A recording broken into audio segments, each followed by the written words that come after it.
నమస్తే, welcome to BRK news special in depth. నేను చక్కెర ఝాన్సీ. రాజకీయాల్లో విభేదాలు, ఆరోపణలు, విమర్శలు సర్వసాధారణమే. కానీ అదే విభేదాలు ప్రాణహానికే దారి తీస్తున్నాయంటూ ఒక అధికార పార్టీ ఎమ్మెల్యే స్వయంగా ఆరోపణలు చేయడం ఇప్పుడు రాజకీయ వర్గాల్లో తీవ్ర చర్చకు దారితీస్తోంది. ఎన్టీఆర్ జిల్లా తిరువూరు నియోజకవర్గంలో రాజకీయ ఉద్రిక్తతలు రోజురోజుకు పెరుగుతున్నాయి. సొంత పార్టీకి చెందిన కొందరు నేతలే తనను లక్ష్యంగా చేసుకుని కుట్రలు చేస్తున్నారని, తనను భూమిపై లేకుండా చేయాలని ప్రయత్నాలు జరుగుతున్నాయని తిరువూరు ఎమ్మెల్యే కొలుకుపూడి శ్రీనివాసరావు సంచలన ఆరోపణలు చేశారు.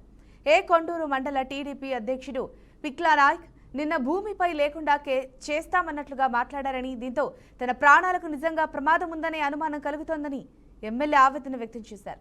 టీడీపీ కూటమి ప్రభుత్వం అధికారంలోకి వచ్చిన తర్వాత తిరువూరు నియోజకవర్గంలో ఎస్సీ ఎస్టీలపై వేధింపులు పెరిగాయని, రౌడీయిజం, పేకాట, కబ్జాలు, రేషన్ మాఫియా కార్యకలాపాలు విస్తరించాయని, వాటిని తాను వ్యతిరేకించినందుకే తనపై దాడులు జరుగుతున్నాయని ఆయన ఆరోపించారు. ఇంతకుముందే తనపై దాడి జరిగే అవకాశం ఉందని, ఇంటెలిజెన్స్ వర్గాలు పోలీసులకు సమాచారం ఇచ్చినా తగిన రక్షణ కల్పించలేదని ఎమ్మెల్యే తీవ్ర అసంతృప్తి వ్యక్తం చేశారు. ఇదే విషయంపై ఇప్పుడు తిరువూరు రాజకీయాలు వేడెక్కుతున్నాయి. ఇది కేవలం రాజకీయ విభేదం మాత్రమే కాదని, తనను చంపడానికి టీడీపీలోని ఒక వర్గం ప్రయత్నిస్తోందనే అనుమానం కలుగుతోందని ఆయన ఆందోళన వ్యక్తం చేశారు. తాను ఎప్పటికప్పుడు నియోజకవర్గంలో జరుగుతున్న అక్రమాలను ప్రశ్నిస్తున్నానని, అధికారాన్ని దుర్వినియోగం చేస్తున్న వారిని నిలదీస్తున్నారని, అందుకే కొందరు నేతలు తనపై కక్ష పెంచుకున్నారని ఎమ్మెల్యే ఆరోపించారు. తనను రాజకీయంగా ఎదుర్కోలేని వారు దొంగచాటు రాజకీయాలకు పాల్పడుతూ భయపెట్టే ప్రయత్నాలు చేస్తున్నారని ఆయన మండిపడ్డారు. తిరువూరు నియోజకవర్గంలో దళితులపై అక్రమ కేసులు నమోదు చేస్తున్నారని, ఎంపీ కేశినేని చిన్ని కార్యాలయం నుంచి పోలీసులపై ఒత్తిడి వస్తోందని ఎమ్మెల్యే కొలుకుపూడి శ్రీనివాసరావు ఆరోపించారు. గంపలగూడెం మండలం పెదకోమెర గ్రామంలో, అలాగే తిరువూరు మండలం గానుగపాడు గ్రామంలో దళితులపై అక్రమ కేసులు నమోదు చేయడం సరికాదని, తాను స్వయంగా విజయవాడ పోలీస్ కమిషనర్ను కలిసి చెప్పారని కూడా తెలిపారు. ఎస్సీ ఎస్టీలపై అన్యాయంగా కేసులు పెట్టి వారిని భయపెట్టే ప్రయత్నాలు జరుగుతున్నాయని, ఇది ప్రజాస్వామ్యానికి మంచిది కాదని ఆయన అన్నారు. ఇకనైనా ఈ అక్రమ కేసులను వెంటనే నిలిపివేయకపోతే బాధితులతో కలిపి పెద్ద ఎత్తున ఆందోళన చేపట్టాల్సి వస్తోందని ఎమ్మెల్యే హెచ్చరించారు. ప్రశాంతంగా ఉన్న తిరువూరు నియోజకవర్గంలో రాజకీయ ప్రయోజనాల కోసం ఉద్రిక్తతలు సృష్టించేందుకు కొంతమంది నేతలు ప్రయత్నిస్తున్నారని ఎమ్మెల్యే విమర్శించారు. నెమలి శ్రీ వేణుగోపాలస్వామి ఆలయంలో జరిగిన స్వామివారి కళ్యాణోత్సవ కార్యక్రమం సందర్భంగా తనపై దాడి చేసే అవకాశం ఉందని ఇంటెలిజెన్స్ వర్గాలు పోలీసులకు ముందుగానే సమాచారం ఇచ్చాయని ఎమ్మెల్యే తెలిపారు. అయితే ఎలాంటి సమాచారం ఉన్నప్పటికీ పోలీసులు తనకు తగిన భద్రత కల్పించలేదని ఆయన అసంతృప్తి వ్యక్తం చేశారు. గంపలగూడెం మండలం కొనజర్ల, ఊటుకూరు గ్రామాల్లో కూడా తనపై దాడి చేసేందుకు కొందరు సిద్ధంగా ఉన్నారని, పోలీసులకు సమాచారం ఉన్నప్పటికీ అవసరమైన చర్యలు తీసుకోలేదని ఎమ్మెల్యే ఆరోపించారు. తన కారు అద్దాలు పగలగొట్టం, టైర్లలో గాలి తీసేయడం, కరెంటు సరఫరా నిలిపివేసి దాడి చేయాలని కూడా పథకం వేశారని, తన వద్ద స్పష్టమైన సమాచారం ఉందని కూడా చెప్పారు. ఈ మొత్తం వ్యవహారంపై రాష్ట్ర ముఖ్యమంత్రి చంద్రబాబు నాయుడు, హోంమంత్రి అనిత, మంత్రి లోకేష్ తక్షణ విచారణ జరిపించాలని ఎమ్మెల్యే కోరారు. తనపై జరుగుతున్న కుట్రలను వెలుగులోకి తీసుకురావాలని సంబంధిత అధికారులను ఆయన కోరారు. తనపై ఎంపీ అనుచరులు చేస్తున్న ఆరోపణలను రుజువు చేయాలని సవాల్ విసిరిన ఎమ్మెల్యే, నిజాలు త్వరలోనే ప్రజల ముందుకొస్తాయని అన్నారు. తన నియోజకవర్గంలో తనకున్న చట్టబద్ధమైన హక్కులను ఎవరైనా బలవంతంగా లాక్కుంటే సహించబోరని స్పష్టం చేశారు. తిరువూరు రాజకీయాల్లో పెరుగుతున్న ఈ వివాదం మరింతగా ఎటువైపు దారి తీస్తుందో అన్నది ఇప్పుడు ఆసక్తికరంగా మారింది. రైటిక ఇదే అంశానికి సంబంధించి తన విశ్లేషణ అందించడానికి ప్రముఖ అనలిస్ట్ తురుగా శ్రీరామ్ గారు ఉన్నారు. శ్రీరామ్ గారితో మాట్లాడదాం. శ్రీరామ్ గారు నమస్కారం అండి. శ్రీరామ్ గారు, ప్రస్తుతం మరి కొలుకుపూడి శ్రీనివాసరావు గారికి సంబంధించిన ఒక అంశం అయితే తెరపైకి వచ్చింది. ఈ మధ్య కాలంలోనే నెమలి, అలాగే వేణుగోపాలస్వామి ఆలయంలో కళ్యాణోత్సవానికి సంబంధించి కూడా రసబస చోటు చేసుకుంది. సో ఆయన తీవ్రంగా కూడా దీనిపై విమర్శిస్తున్నారు. తనపై ఏదో జరగబోతుంది అన్నట్టు కూడా వ్యాఖ్యానిస్తున్నారు. మరి దీనికి సంబంధించి అసలు ఏం చెప్తారు? అంటే ఈ కొలుకుపూడి శ్రీనివాస్ గారు టీడీపీ పార్టీకి స్వపక్షంలో విపక్షంలాగా మారిపోయాడు చాలా కాలం.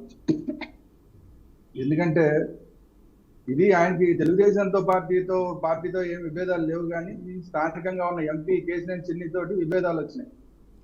గత ఎలక్షన్లో అప్పుడు కలిసే పని చేశారు.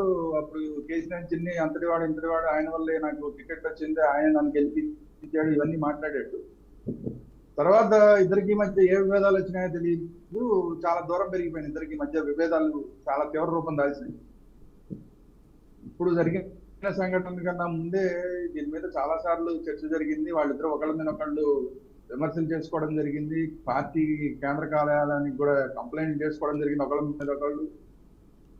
తెలుగుదేశం పార్టీ కేంద్ర కార్యాలయంలో వీళ్ళిద్దరి మీద కూడా కమిటీ వేసి మరి వీళ్ళిద్దరికి మధ్య సయోధ్య కుదర్చడానికి, విభేదాలు పరిష్కరించడానికి ప్రయత్నాలు జరిగినాయి. అయినా కూడా అవేవి ఫలించలేదు. 2-3 సందర్భాల్లో ఇలాంటి ప్రయత్నాలు టీడీపీ కేంద్ర కార్యాలయం చేసింది, కానీ ఆ ప్రయత్నాలు ఏవి ఫలించాల. ఇప్పుడు లేటెస్ట్ గా ఇంకా తీవ్ర రూపం దాల్చినాయి. అసలు దానికి కారణం ఏంటంటే ఎంపీ బలవంతుడిగా ఉన్నాడు అక్కడ. పార్టీ అండ కూడా ఎంపీకే ఉంది. ఇతనేమో దళిత వర్గానికి చెందిన వ్యక్తి, అందువల్ల పెద్ద సపోర్ట్ లేదు. అది కాకుండా స్థానిక నాయకుడు కాదు, వేరే ఎక్కడి నుంచో ఇతను తీసుకొచ్చి అప్పుడు ఏదో టీవీలో బాగా మాట్లాడుతున్నాడని చెప్పి ఈయన తీసుకొచ్చి పార్టీ టికెట్ ఇచ్చింది. సో ఆ తిరువురికి ఇంకేం సంబంధం లేదు. అందులో తిరువురులో సొంతంగా ఒక వర్గం అంటూ ఏమీ లేదు. అట్ ది సేమ్ టైం చిన్నీకేమో వర్గము ఉంది, ఆర్థికంగా మంచి బలవంతుడు, పార్టీ అండదండ ఇవన్నీ ఉండడం వల్ల ఏకాకి అయిపోయాడు. ఇప్పుడు ఆయన అక్కడ ఎమ్మెల్యే లోకల్ గా ఏకాకి అయిపోయాడు. దానివల్ల కేవలం అధికార కార్యక్రమాలకి తప్ప మిగతా వాటి వేటికి కూడా అసలు ఎమ్మెల్యేని పిలవట్లేదు అక్కడ ఆ నియోజకవర్గంలో. తెలుగుదేశం పార్టీ నిర్వహించిన కార్యక్రమాలకి అతను పిలవట్లేదు, ప్రైవేట్ కార్యక్రమాలకి అతను పిలవట్లేదు. కేవలం తప్పదు, ప్రోటోకాల్ ప్రకారం తప్పదు అన్న వాటికి మాత్రం అతను పిలుస్తూ అతని టోటల్ గా ఐసోలేట్ చేసే ప్రయత్నం చేస్తున్నారు అక్కడ. ఎప్పుడైనా సరే ఎలా ఉంటుందంటే నువ్వెంత నేనెంత అంటే ఒక పద్ధతిగా ఉంటుంది, కానీ అసలు మరి పిల్లిని తీసుకెళ్లి ఒక గదిలో పెట్టేసి కొడతానంటే ఆటోమేటిక్ గా రివర్స్ అవుతుంది. పిల్లైనా సరే రివర్స్ అవుతుంది. ఈ రోజు అతను దళితుడు అయ్యి ఉండొచ్చు, లేదంటే అతనికి డబ్బు లేకపోవచ్చు, ఇవన్నీ లేకపోయినా కూడా ఆత్మగౌరవం మీద దెబ్బ కొడితే ఇబ్బంది అవుతుంది కదా. సో ఎమ్మెల్యేని నన్ను ఇంత ఐసోలేట్ చేస్తున్నారని ఆయన కోపం. అదేనే వేణుగోపాల స్వామి నెమలిలో అక్కడ జరిగిన విషయం ఏంటంటే అక్కడ ప్రోటోకాల్ ఉంది. ఆ ప్రోటోకాల్ ఉన్న దగ్గర ఖచ్చితంగా ఎమ్మెల్యేకే ప్రథమ ప్రాధాన్యత ఇవ్వాలి. ఎమ్మెల్యేనే ఆ పట్టు వస్త్రాలు ఏవో తీసుకెళ్లి స్వామివారికి ఇవ్వాలి. కానీ అక్కడ ఎంపీ వచ్చి నుంచునేసరికి పురోహితులకి తెలియక ముందు ఎంపీ గారు పెద్దాడు కదా అని చెప్పి పదవి ప్రకారం ఎంపీ పెద్ద కదా అని చెప్పి మరి ఇచ్చారో మరి ఏంటో తెలియదు, ఎంపీ గారికి ఇచ్చారు. దాంతో ఆయన అడ్డం పడ్డాడు, ఎమ్మెల్యే గారు అడ్డం పడ్డాడు. కానీ నాకు మామూలుగా ప్రోటోకాల్ లేని వాటికి నన్ను ఎలాగో పిలవట్లేదు, నన్ను పట్టించుకోవట్లేదు, నన్ను పక్కకి తోస్తారు. ప్రోటోకాల్ ఉన్నదానికి కూడా నన్ను పట్టించుకోకుండా నన్ను పక్కకి పెట్టేట్లాగా అని చెప్పి ఆయన ఆత్మగౌరవం కోసం ఆయన పదవి ప్రకారం ఆయన ప్రోటోకాల్ ప్రకారం ఆయన ఫైట్ చేశాడు. చివరికి ఏమైంది, అక్కడ ఎంపీ గారి చేతుల్లో నుంచి ఆ పట్టు వస్త్రాలు లాక్కుని మరి వెళ్లాల్సిన పరిస్థితి. ఇది చాలా దురదృష్టకరమైన అంశం. ఎందుకంటే కూటమి ప్రభుత్వం అధికార కూటమిలోనే ఒక ఎంపీ చేతుల్లోంచి పట్టు వస్త్రాలు లాక్కుని ఎమ్మెల్యే పట్టుకెళ్ళిపోవడం అనేది చూడడానికి కూడా చాలా ఇబ్బందికరంగా ఉంటుంది. శ్రీరామ్ గారు, ఈ వాతావరణం ఉన్న తర్వాత అక్కడ ఘర్షణలన్నీ తీవ్ర రూపం దాల్చినాయి. ఇంకా direct attack, face to face MP versus MLA అనేది ఇంతకుముందు మాటల వరకే ఉంది. ఇక్కడ డైరెక్ట్ చేతల దాకా వచ్చింది. ఎంపీ చేతుల్లో నుంచి లాక్కుని వెళ్ళిపోవడం అంటే డైరెక్ట్ చేతల దాకా వచ్చింది, అంటే ఆల్మోస్ట్ బాగా దాకా వచ్చింది. సో అందువల్ల ఈ ఉద్రిక్తలన్నీ రోజు రోజుకి పెరిగిపోతున్నాయి. ఓకే శ్రీరామ్ గారు, మీరు అన్నట్లుగా ఇంతకు ముందు వరకు కూడా కేవలం రాజకీయంగా విభేదాలే ఉండేవి, మాట అనుకునే వరకే ఉండేది. ఇప్పుడు కొలికపూడి శ్రీనివాసరావు గారు తనకు ప్రాణానికే హాని ఉందని చెప్పేస్తున్నారు. దానికి కారణం కూడా ఎలాంటి ఆరోపణలు చేస్తున్నారంటే వాళ్ళకి పేకాట కానీ క్లబ్బులు కానీ జూదానికి సంబంధించింది కాబట్టి దానిపై నేను క్వశ్చన్ చేశాను కాబట్టి నాపై ఈ విధంగా చర్యలు అంటే ఈ విధంగా ప్రవర్తిస్తున్నారు, తద్వారా నాకు ప్రాణహాని ఉంది అని చెప్పేస్తున్నారు. మరి ఆ ఆరోపణలో నిజమెంత?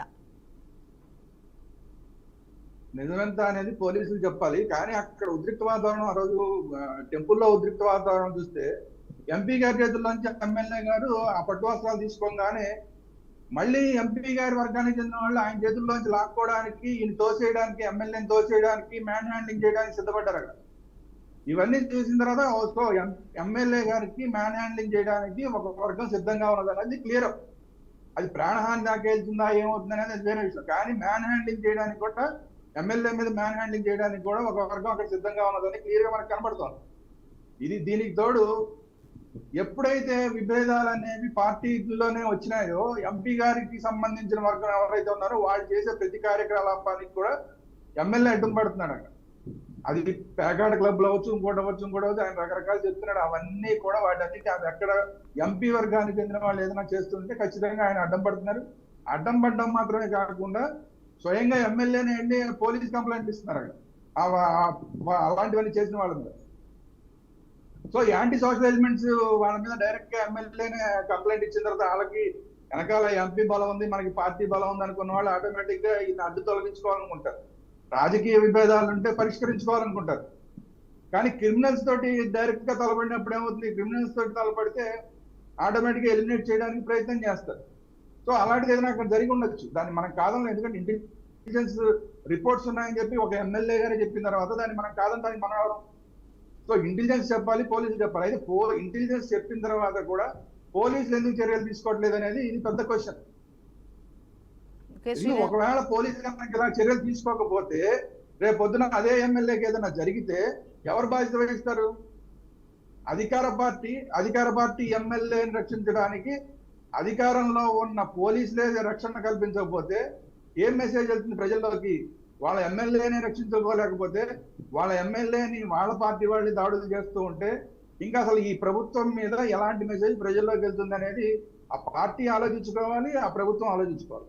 ఓకే శ్రీరామ్ గారు, ఇక్కడ కొలికపూడి శ్రీనివాసరావు గారు చేసిన మరో ప్రధాన ఆరోపణ ఏంటి అంటే టీడీపీ కూటమి ప్రభుత్వం అధికారంలోకి వచ్చిన తర్వాత తిరువూరు నియోజకవర్గంలో ఎస్సీ ఎస్టీలపై వేధింపులు పెరిగాయి, రౌడిజం పెరిగింది, పేకాట ఇంతకుముందు నేను చెప్పినట్టుగా ఇవన్నీ కూడా పెరిగాయని చెప్తున్నారు. మరి ఇందులో నిజమెంత? అదేనంటున్నా, ఇప్పుడు డైరెక్ట్ గా అతను స్వపక్షంలో విపక్షం అయిపోయారు. మామూలుగా అయితే అన్ని నియోజకవర్గాలు ఇలాంటివన్నీ ఉంటాయి, ఉన్నా కూడా ఎవరు మాట్లాడు క్విక్ కేక్ అంటారు. దాంట్లో వీలైతే సర్దుకుపోవడానికి ప్రయత్నం చేస్తారు, లేదంటే దాంట్లో వీళ్ళు లాభం పొందడానికి ప్రయత్నం చేస్తారు, ఇలాంటివన్నీ చేస్తారు రాజకీయ నాయకులు. కానీ ఇతన్ని ఎప్పుడైతే పార్టీలోంచి ఐసోలేట్ చేసేసి ఒక ఎమ్మెల్యేగా పక్కకి పెట్టేసి ఐసోలేట్ చేసేసారో అప్పుడు ఈయన డైరెక్ట్ గా ఇప్పుడు పార్టీ మీద కాకుండా డైరెక్ట్ ఏకంగా ప్రభుత్వం మీదే ఆయన విమర్శలు చేస్తారు. అంటే ఏంటి, డైరెక్ట్ గా ఈ ప్రభుత్వం కూటమి ప్రభుత్వంలో అధికారంలో ఉన్న ఒక ఎమ్మెల్యే డైరెక్ట్ గా అధికార కూటమి వచ్చిన తర్వాత ఒక నియోజకవర్గంలో ఇలాంటి క్రిమినల్ వ్యవహారాలన్నీ పెరిగిపోయినాయి అంటే రాష్ట్రం మొత్తం మీద ఎలా ఉండుండొచ్చు? రాష్ట్రం అంతా కూడా అలాగే ఉందనే కాదు అర్థం. ఒక ఎమ్మెల్యే బయటకు వచ్చి చెప్పాడు, మిగతా వాళ్ళు చెప్పట్లేదు, అంతే తేడా. అందువల్ల ఈయన స్వపక్షంలో విపక్షంగా మారిపోయాడు. కాబట్టి ఇంకా ప్రభుత్వానికి ఆయన మీద కోపమే. మా ప్రభుత్వంలో భాగం అయ్యండి, ప్రభుత్వం మీద నువ్వు యాంటీగా మాట్లాడతావా అని ప్రభుత్వానికి కోపమే, ఆ పార్టీకి తెలుగుదేశం పార్టీకి కోపమే, లోకల్ గా ఉన్న ఎంపీకి అతని మీద కోపమే. ఇప్పుడు దానికి తోడు లోకల్ గా ఉన్న ఎంపీ గారు ఏం చేస్తున్నాడు, ఇతను దళిత వర్గానికి చెందినవాడు కాబట్టి ఆయన డైరెక్ట్ గా వస్తే కమ్మ వర్సెస్ దళితులు అన్నప్పుడు ఏమవుతుంది, అమ్మో దళితుల మీద దాడి చేస్తున్నారు కమ్మారు అనేది మెసేజ్ అవుతుంది. కాబట్టి ఆయన రాకుండా ఈ దళిత వర్గాన్ని రెచ్చగొట్టే కార్యక్రమాలు అక్కడ చేస్తున్నట్టు కనపడుతున్నాయి. సో దళితుల్లో మధ్య విభేదాన్ని సృష్టించే కార్యక్రమం జరుగుతున్నట్టుంది. ఈయనకి సంబంధించిన ఒక వర్గం దళితులు, అలాగే కేసీఆర్ చిన్ని వర్గానికి చెందిన దళితులు, వీళ్ళిద్దరికి మధ్య ఇప్పుడు గొడవలు పెరుగుతున్నాయి. అంటే దళితుల మీద అటాక్ చేయాలంటే మళ్ళీ దళితులనే వాడటం అనేది రాజకీయాల్లో చాలా సహజంగా జరిగే పరిణామం. లేదంటే ఎస్సీ ఎస్టీ అట్రాసిటీ కేసులు పెడతారు కాబట్టి అలాంటి ఇబ్బందులు లేకుండా వాళ్ళ వర్గాన్ని అతని మీద ఉసుగలిగితే వాళ్ళు కొట్టుకుంటారు. వాళ్ళు కొట్టుకుంటే దళితులు కొట్టుకుంటే అటువాడు ఇబ్బంది పడిన పర్లేదు, ఇటువాడు ఇబ్బంది పడిన పర్లేదు, మనకి నష్టం లేదని చెప్పి ఏదైతే కొన్ని ఇప్పుడు అధికారంలో ఉన్న వర్గాలు ఏవైతే ఉన్నాయో అవి కొంచెం ప్రయత్నం చేస్తున్నట్టు కనబడుతోంది. సో ఇది కరెక్ట్ కాదు. రాజకీయాల్లో మాటల వరకు ఉండొచ్చు, విమర్శల వరకు ఉండొచ్చు, కానీ దళితుల మీదకి దళితులను ఉచ్చుకొలపడం, లేదంటే వాళ్ళని ఎమ్మెల్యేలని ఎలిమినేట్ చేయడానికి ప్రయత్నాలు చేయడం, ఇలాంటివన్నీ రాజకీయాల్లో యాక్సెప్టబుల్ కాదు. అది కూడా అధికార పార్టీ ఎమ్మెల్యేకి ఈ పరిస్థితి ఉంటే అసలు సామాన్యుల పరిస్థితి ఏంటి, ప్రతిపక్ష ఎమ్మెల్యేల పరిస్థితి ఏంటి అని మరి సామాన్యులకు అందరికి క్వశ్చన్ మార్క్ వస్తుంది కదా. కాబట్టి వాళ్ళిద్దరికి మధ్య వ్యక్తిగతంగా ఉన్న విభేదాలు మొత్తం రాష్ట్ర వ్యాప్తంగా దీని మీద ఎఫెక్ట్ చూపిస్తాయి, ప్రభుత్వం మీద రాష్ట్ర వ్యాప్తంగా ఎఫెక్ట్ చూపిస్తాయి, ఆ పార్టీ మీద రాష్ట్ర వ్యాప్తంగా ఎఫెక్ట్ చూపిస్తాయి. కాబట్టి వెంటనే అధిష్టానం ఏదో ఒక చర్యలు తీసుకోవాలి. అయితే ఎంపీ మీద లేదంటే ఎమ్మెల్యే మీద చర్యలు తీసుకోండి. ఎమ్మెల్యే మీకు నచ్చలేదా అతను బయటకు పంపించడం ఏదో చేయండి, క్రమశిక్షణ చర్యలు తీసుకోండి. మీరు క్రమశిక్షణ చర్యలు ఇవన్నీ ఏం తీసుకున్నా పర్వాలేదు, కానీ అతని ప్రాణహాని ఉందంటున్నాడు. ఆ ప్రాణహాని ఉన్న దానికి మీరు ఖచ్చితంగా రక్షణ కల్పించాలి. రక్షణ కల్పించకపోతే అసలు మొత్తం ఈ రాష్ట్రంలో శాంతి భద్రతలు లేవు అన్న మెసేజ్ మొత్తం దేశవ్యాప్తంగా వెళ్తుంది. ఒక ఎమ్మెల్యేని రక్షించలేని ప్రభుత్వం ఇంకేం ప్రభుత్వం అనేది మెసేజ్ దేశవ్యాప్తంగా వెళ్తుంది. కాబట్టి జ్ఞాతవాత నష్టం జరిగేది అతనికి లోకల్ గా ఉన్న ఎమ్మెల్యేకి జరిగే నష్టం కన్నా, రాజకీయంగా కొలుగుపూడికి జరిగే నష్టం కన్నా, రాజకీయంగా ఈ కూటమి ప్రభుత్వానికి జరిగే నష్టం ఎక్కువ, రాజకీయంగా తెలుగుదేశం పార్టీకి జరిగే నష్టం ఎక్కువ. కాబట్టి అతనికి ఇమీడియట్ గా రక్షణ కల్పించాలి. అతనికి గన్మెన్లు ఇస్తారా, ఇంకోటి చేస్తారా, ఏది చేసినా కూడా ఇమీడియట్ గా అతనికి రక్షణ కల్పించాల్సిన అవసరం అంటే చాలా స్పష్టంగా ఉంది. ఓకే శ్రీరామ్ గారు, మరి దీనికి సంబంధించి కొలకపూడి శ్రీనివాసరావు గారు కూడా వ్యాఖ్యానించడం జరిగింది. ఇప్పుడు ఆ బయట చూద్దాం.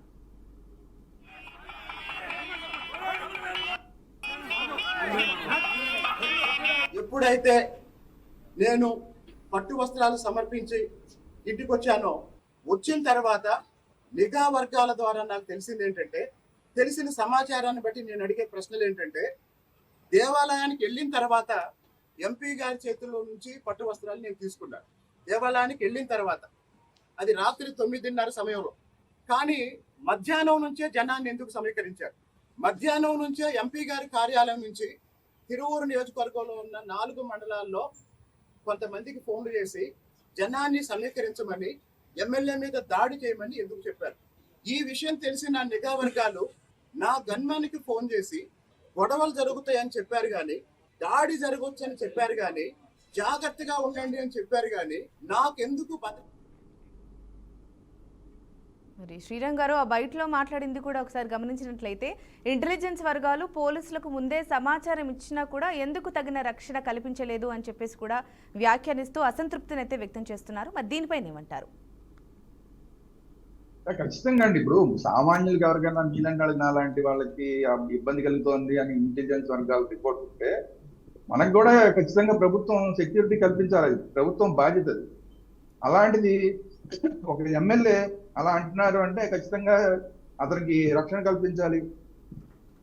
రెండోది, స్వయంగా అతను అధికార పార్టీ ఎమ్మెల్యే, ఇంకా ఎక్కువ రక్షణ కల్పించాలి. అది కూడా ఆయన చెప్తున్నదే క్లియర్ గా చెప్తున్నాడు, వాళ్ళ పార్టీ వాళ్ళే కుట్రలు చేస్తున్నారని చెప్తున్నాడు. ఇది ఇంకా డేంజర్.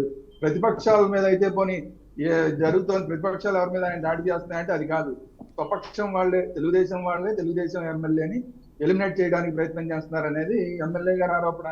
అది కాకుండా తెలుగుదేశానికి సంబంధించిన ఒక మండల స్థాయి నాయకుడు ఒక ఆయన నిన్న ఛాలెంజ్ చేయడం నేను కూడా ఏదో టీవీలో చూశాను. రేపు నుంచి నీ సంగతి చూస్తామని మాట్లాడుతున్నాడు ఎమ్మెల్యేని. అది కూడా తెలుగుదేశం పార్టీ వ్యక్తే. సో మీడియాలోనే వార్నింగ్లు ఇస్తుంటే ఇక బయట ఎంత దారుణంగా ఉంటుంది పరిస్థితి?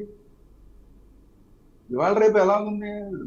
4 డబ్బుల కోసం కక్కుర్తిపడే రౌడీ షీటర్లు బోల్డ్ మంది ఉన్నారు రాష్ట్రంలో. సో అలాంటి వాళ్ళు ఎవరున్నా కనుక ఏ సుపారీ నిన్న తీసుకుంటే ఏం పరిస్థితి? ఆయన పరిస్థితి ఏంటి? ఓవరాల్ గా క్లియర్ గా కనిపిస్తోంది, శాంతి భద్రతల మీద పట్టు కోల్పోయింది ఈ ప్రభుత్వం. హోమ్ మినిస్టర్ గారు పట్టు కోల్పోయారు పోలీసుల మీద. పైగా లా అండ్ ఆర్డర్ అనేది ముఖ్యమంత్రి గారి చేతుల్లోనే ఉంది, చంద్రబాబు నాయుడు గారి చేతుల్లోనే ఉన్నది. చంద్రబాబు నాయుడు గారు దీని లా అండ్ ఆర్డర్ మీద దృష్టి పెట్టట్లేదు అనేది క్లియర్ గా కనిపిస్తుంది.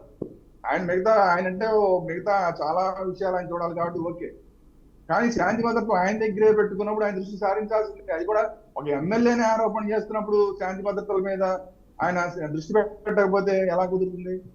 కాబట్టి దీనికి ముఖ్యమంత్రి గారు బాధ్యత వహించాలి, హోమ్ మినిస్టర్ గారు ఖచ్చితంగా బాధ్యత వహించాల్సి వస్తుంది. దీనికి సమాధానం చెప్పాలి వాళ్ళు. అవునా కాదా? ఈయనకి ఏమన్నా ఆయన మాట్లాడాడు రాజకీయంగానే మాట్లాడా, రాజకీయంగా ఏదో ఒక ఆరోపణ చేయాలని చేశాడా, లేదంటే నిజంగా ఇంటెలిజెన్స్ వర్గాల వాళ్ళు ఆ ఎమ్మెల్యేకి సంబంధించిన గన్మ్యాన్ కి ఫోన్ చేసి చెప్పారా లేదా? ఫోన్ చేసి చెప్తే ఖచ్చితంగా రక్షణ కల్పించాల్సిందే పోలీసులు. కల్పించలేదు అంటే పోలీసులు ఫెయిల్ అయినట్టు, హోమ్ మినిస్టర్ ఫెయిల్ అయినట్టు. కాబట్టి దీని మీద ఎస్పీ సమాధానం చెప్పాలి, కృష్ణా జిల్లా ఎస్పీ సమాధానం చెప్పాలి, అలాగే హోమ్ మినిస్టర్ గారు సమాధానం చెప్పాలి. మరి హోమ్ మినిస్టర్ మరి ఆల్రెడీ ఈయన ఆరోపణ చేసి కూడా 24 గంటలు దాటిపోయింది. హోమ్ మినిస్టర్ ఇప్పటిదాకా సమాధానం చెప్పాల, లోకల్ ఎస్పీ సమాధానం చెప్పాల. అంటే ఇద్దరు నిర్లక్ష్యంగా ఉన్నారు అని అర్థం కదా.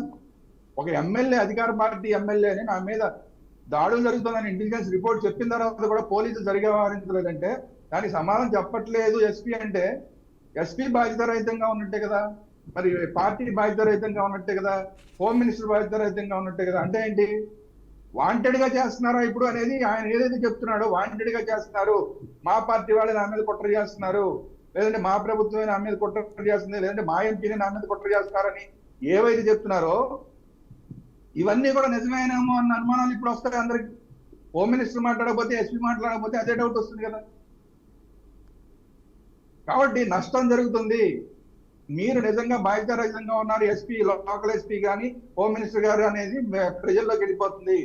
అంటే ఈయన మీద ఖచ్చితంగా కుట్ర జరుగుతుంది. ఎవరు మాట్లాడట్లేదు, ఆయన ఆరోపణ చేసినా కూడా మాట్లాడట్లేదు అంటే నిజంగా కుట్ర జరుగుతుంది. ఎందుకంటే ఇంతకుముందు పరిటాల రవి విషయం మనం చూసాం. పరిటాల రవి ఆ రోజుల్లో నేను అసలు ఛానల్లో, టీవీ ఛానల్లో మాట్లాడుతూ, నేను ఈ ఛానల్ నుంచి బయటికి వెళ్ళగలనో లేదో కూడా నాకు తెలియదు, నాకు అంత డేంజర్ ఉంది, నేను సరిగా ఇక్కడి నుంచి నా ఇంటి దాకా కూడా వెళ్ళగలనో లేదో తెలియదు, నాకు అంత డేంజర్ ఉంది అని చెప్పి టీవీ ఛానల్లో ఓపెన్ గా మాట్లాడిన తర్వాత కూడా అతనికి రక్షణ కల్పించలేకపోయారు. అతన్ని ఈరోజు రాష్ట్రం కోల్పోయింది పరిటాల రవిని.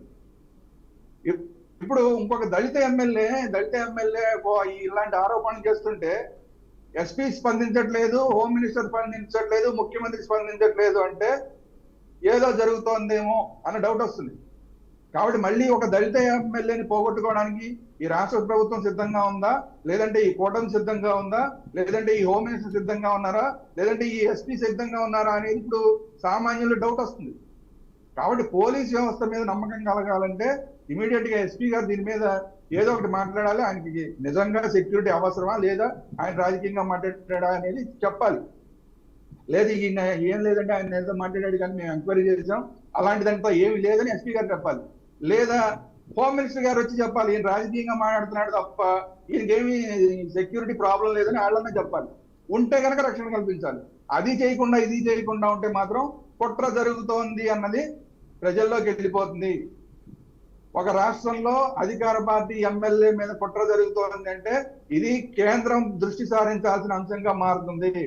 అది కూడా దళిత ఎమ్మెల్యే మీద ఈ విధంగా జరుగుతోంది అంటే ఖచ్చితంగా కేంద్ర ప్రభుత్వం దృష్టి సారించాల్సిన అవసరం ఏర్పడుతుంది.